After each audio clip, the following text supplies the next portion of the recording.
வணக்கம். நான் முருகன்.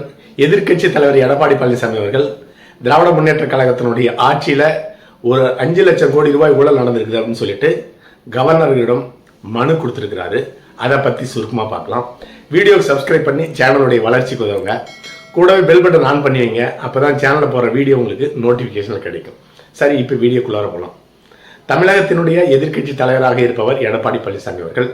எடப்பாடி பழனிசாமி அவர்கள் தமிழக ஆளுநர் கவர்னரை சந்தித்து திராவிட முன்னேற்ற கழகத்தினுடைய ஆட்சியில், அதாவது 2021 முதல் 2026 வரை 5 வருஷம் இந்த ஆட்சி நடந்து முடிய போது, இந்த 5 வருஷ ஆட்சியில் 5 லட்சம் கோடி ரூபாயை திராவிட முன்னேற்ற கழகத்தினுடைய ஆட்சியாளர்கள், அதாவது மு.க. ஸ்டாலின் அவர்களுடைய தலைமை குடும்பம் ஊழல் பண்ணியிருக்கு, அதன் மீது நடவடிக்கை எடுக்கணும்னு சொல்லிட்டு கவர்னரிடம் மனுவாக கொடுத்திருக்கிறார்.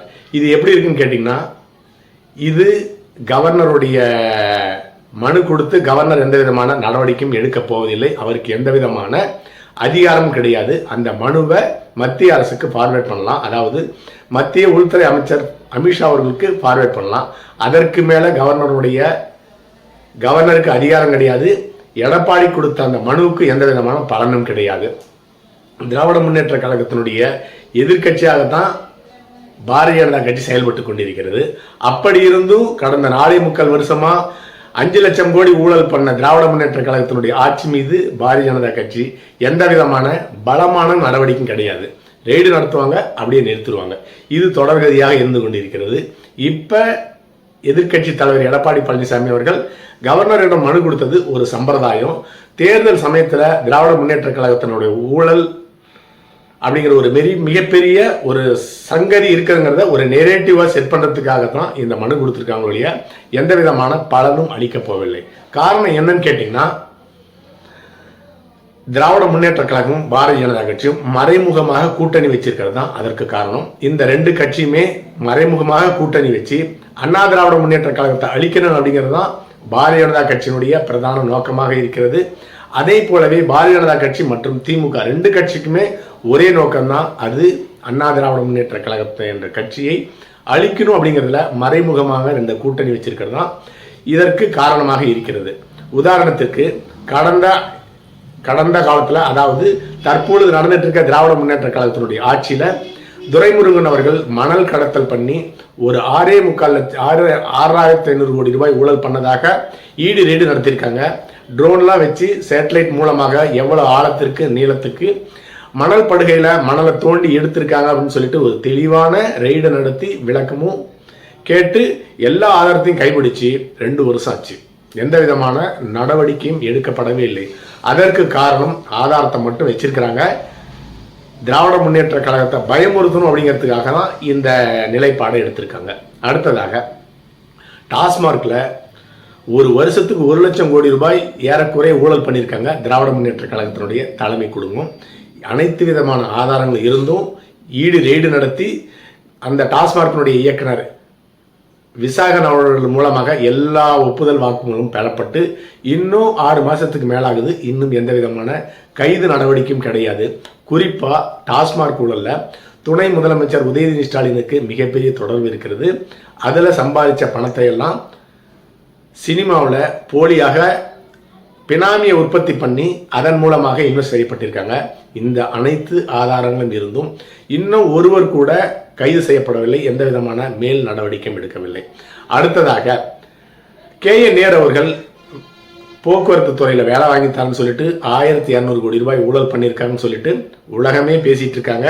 அதன் மீது FIR பதிவு பண்ணணும்னு சொல்லிட்டு ஈடு தமிழக காவல்துறைக்கு நோட்டீஸ் அனுப்பிச்சிருக்கிறாங்க. ஆனால் அந்த நோட்டீஸுக்கு எந்த விதமான எதிர் நடவடிக்கையும் தமிழக காவல்துறை எடுக்கவில்லை. காரணம் என்னன்னு கேட்டிங்கன்னா, தமிழக அரசு அப்படி நடவடிக்கை எடுத்தால் ஈடி உள்ளார வந்துடும் அப்படின்னு சொல்கிறாங்க.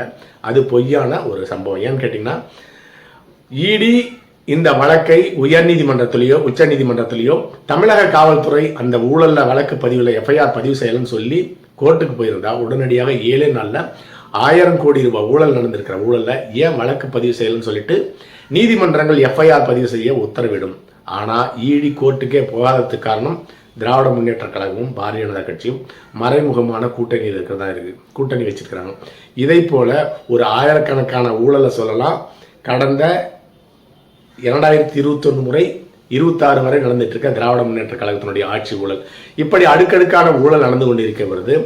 உள்துறை அமைச்சராக இருக்கின்ற அமித்ஷா எந்த விதமான நடவடிக்கையும் எடுக்கவில்லை.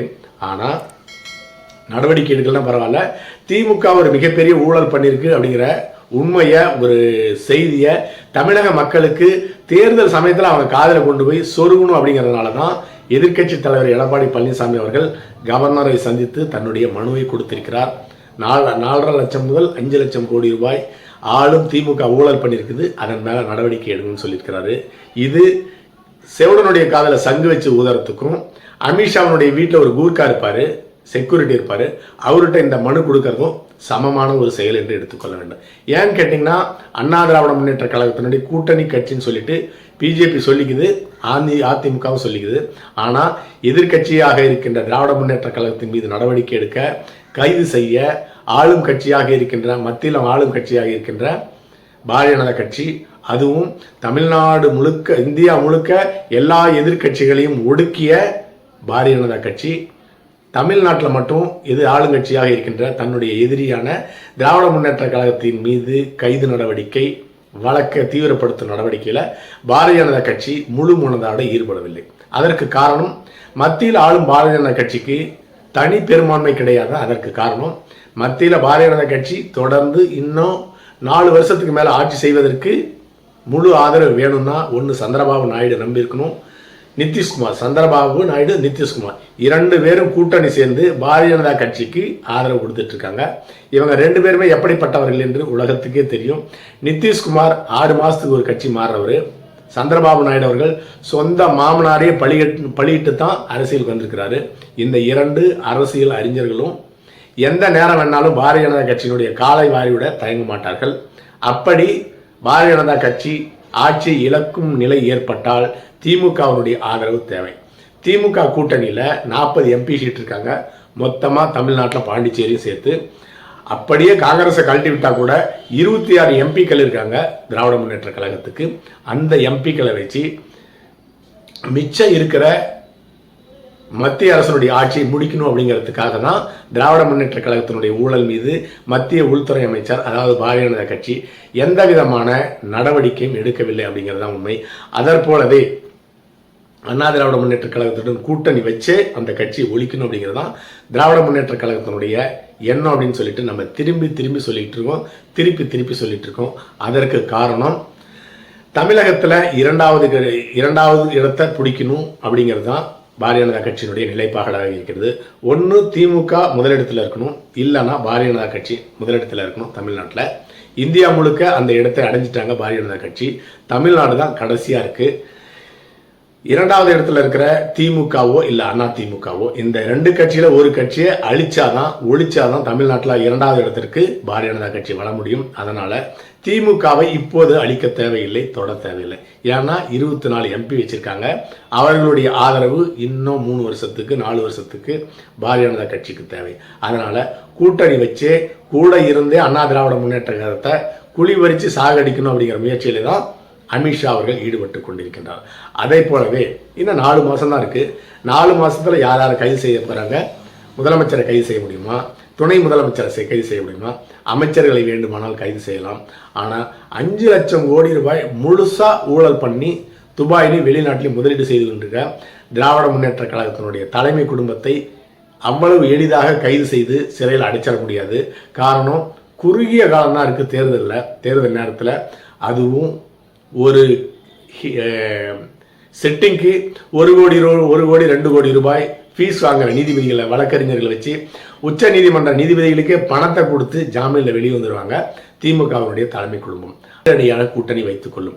எப்படி பார்த்தாலும் தமிழகத்தினுடைய எதிர்க்கட்சி தலைவராக இருக்கிற எடப்பாடி பழனிசாமி அவர்கள் 5 லட்சம் கோடி ரூபாய் திமுக ஆட்சியில் ஊழல் நடந்திருக்குன்னு கொடுத்திருக்கிற பெட்டிஷனில், கவர்னர் கொடுத்திருக்க பெட்டிஷனில் எந்த விதமான முன்னேற்றமும் நடவடிக்கையும் ஏற்கப்பட போவதில்லை. அது அமித்ஷாவினுடைய வீட்டில் இருக்க செக்யூரிட்டி கிட்ட கொடுத்தா என்ன பலன் கிடைக்குமோ அந்த பலன் தான் கொடுக்க போகிறது என்பதுதான் உண்மை. அடுத்த பதிவில் சந்திக்கலாம். நன்றி.